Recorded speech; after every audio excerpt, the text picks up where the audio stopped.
Nandamuri hero NTR తర్వాత ఎక్కువ జానపద చిత్రాల్లో నటించారు నటప్రపూర్ణ కాంతారావు. వీరిద్దరూ కలిసి కొన్ని జానపద చిత్రాల్లో నటించారు. వాటిల్లో చిక్కడు దొరకడు ఒకటి. ఎన్టీఆర్తో సమాన స్థాయి పాత్రను ఇందులో కాంతారావు పోషించడం విశేషం. శ్రీకృష్ణావతారం చిత్రం డేట్స్ మిస్ చేసి అక్కినేని రహస్యం చిత్రం షూటింగ్కు కాంతారావు వెళ్లడంతో ఆయనపై ఎన్టీఆర్ ఆగ్రహించారు. అయితే ఆయన కోపం తాటాకు మంట లాంటిది, చప్పున వచ్చి చల్లారిపోతుంది. అందుకే చిక్కడు దొరకడులో నటించగలిగారు కాంతారావు. ఇందులో ఎన్టీఆర్కు జోడీగా జయలలిత, కాంతారావు సరసన కృష్ణకుమారి నటించారు. ఎన్టీఆర్తో జయలలిత నటించడం 1967లోనే మొదలైంది. వారిద్దరూ కలిసి నటించిన తొలి చిత్రం గోపాలుడు భూపాలుడు.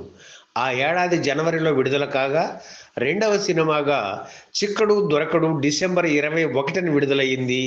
ఇందులో దోర నిమ్మ పండులా ఊరించే దొరసాని అనే పాటలో జయలలితను ఎన్టీఆర్ భుజం మీద ఎత్తుకొని నటించడం ప్రేక్షకుల్ని విశేషంగా అలరించింది.